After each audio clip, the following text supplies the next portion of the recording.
Welcome to Popternative, where we dive into topical discussions from the worlds of pop culture, social media, and sports.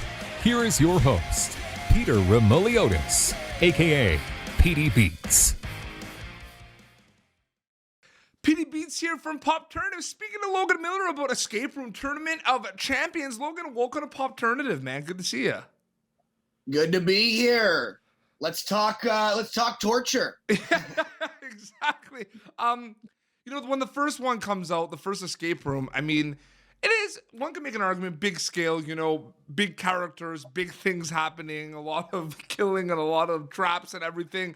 This one just takes it to a complete different level. Like, it's in the scale of this one is like through the roof, Logan. Yeah, chapter 2 is bigger, better. It's high octane. It just kind of throws you right in.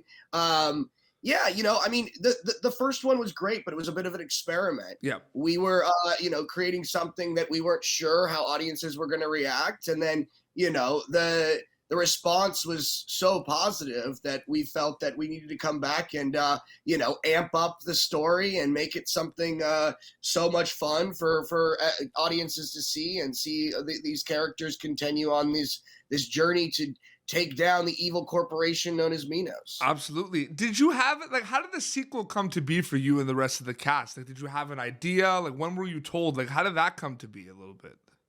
Yeah, we weren't totally sure. Again, like Yeah. I said, we weren't completely sure how people were going to respond. And then once it came out, we were just like, oh my God, I guess everybody loves us.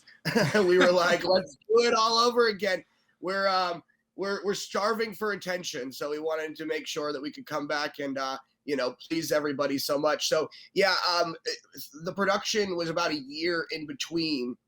And so we had some really good time to talk and collaborate and think of what we all can do next. And that's what is kind of so great about this franchise is it is a full collaboration. I mean, everybody is stuck in these rooms together, and while on screen the characters are collaborating, we're also doing that behind camera too, and all the pieces of the puzzle is working and the machine is running very well. You're no stranger to horror movies. We talked about this before we started. You love the genre. What do you like about working in the genre? And is it different working in it and watching it for you specifically? Maybe I'm a sadomasochist. Who knows? I love to just be bloody at each and every turn. But to be honest, I think the horror genre has taken such a cool resurgence in the subgenres of all of these horrors.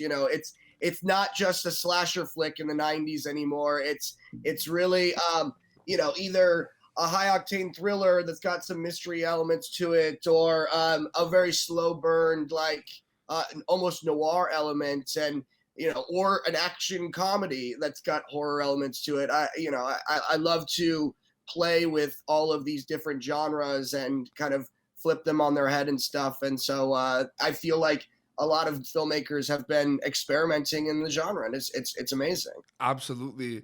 Now, obviously, with the pandemic, I haven't been able to, but you know how it is. Group of friends, you go to dinner, you go to an event. Escape rooms was something we did a lot as a group of friends. That was like a big thing. Did you even before and after? What was the difference between like you and your family and friends doing like the escape rooms? Did you do some of them before you did the movie, like the first one? Yeah.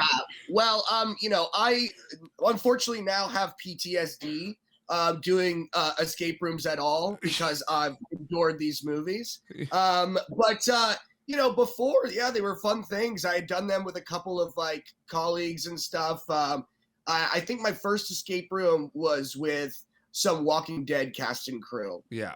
I guess they're just so obsessed with zombies to the fact that we had to do an escape room that was also a zombie related one in Atlanta. I remember that one. Yeah. Yeah, it's something fun to do to get everybody kind of their minds working together, and you tend to learn about somebody very quickly in situations like this. And that's how it felt on the movie too with the actors. It's like we're stuck in all of this stuff and we have to collaborate at each and every turn. And so we became family almost 5 minutes in.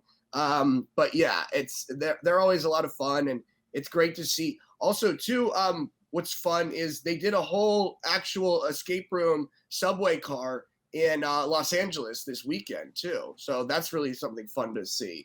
It actually coming to life, you know. Some of them are really hard though, Logan. Like I remember, I think the most irritating thing is, you're in there, you're doing the escape room, you fail. The guy comes out and says, like, time's up. And then the worst part is he's like, all right, like, you guys were really close, like, great job. And he's like, this is what you missed out. And he like outlines 30 steps.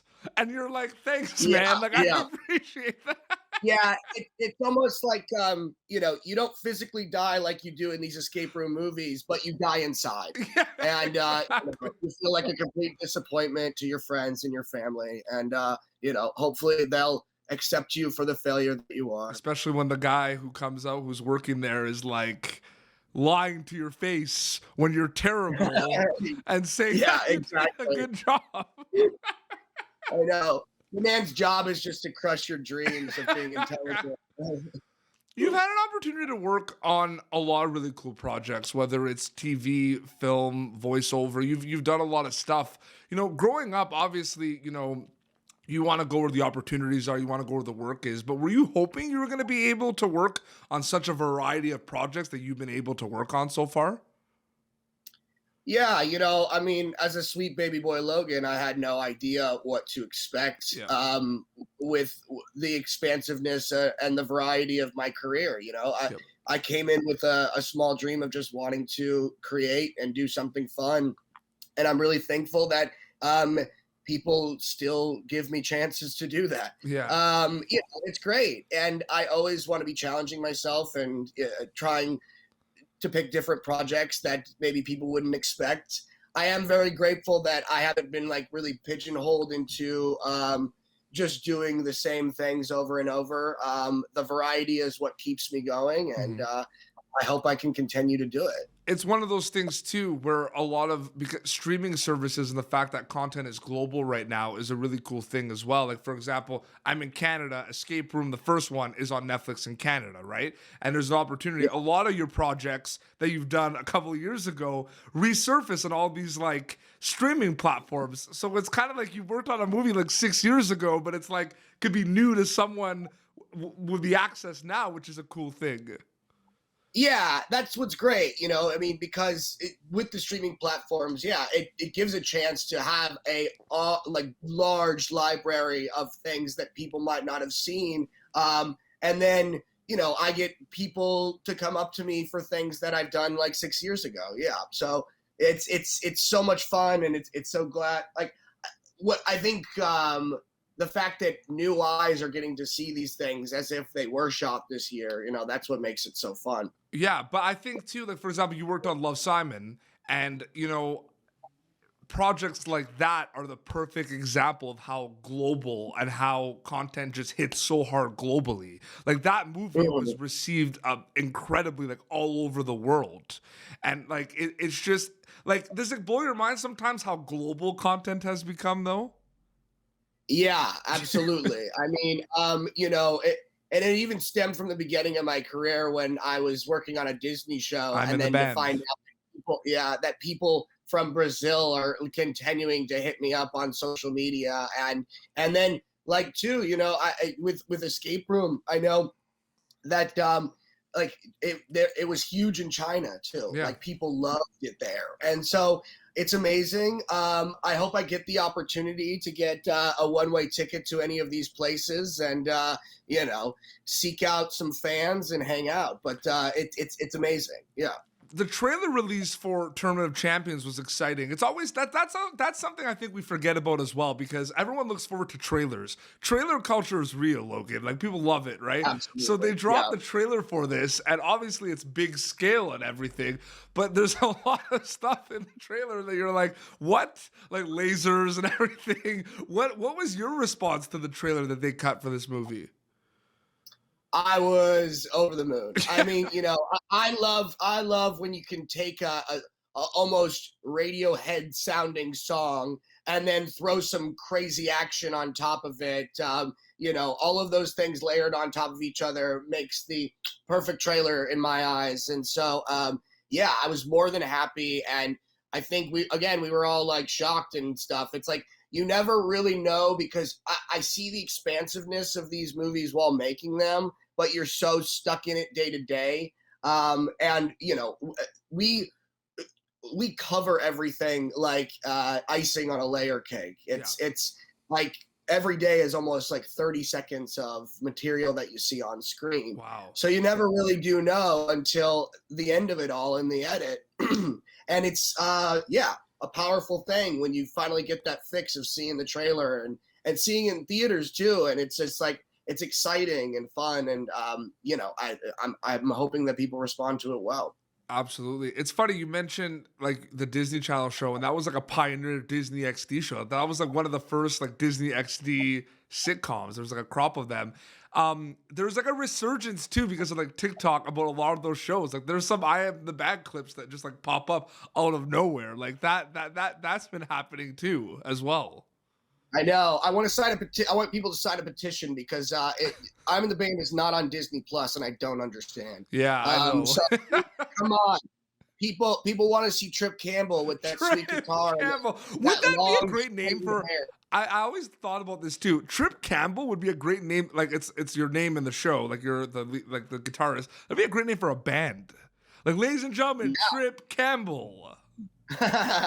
Like, well, maybe in the future I'll get a group of senior guitar players and musicians, and then we'll resurge the I'm in the Band energy, and we'll be called Trip Campbell. You've had that opportunity to be the comic relief in horror movies, but you've also had that you were just that funny guy in regular comedies and stuff. But like, you've had an opportunity, though, where you haven't always had to be that comic relief guy in movies. That comes back to, like, the versatility we were talking about before.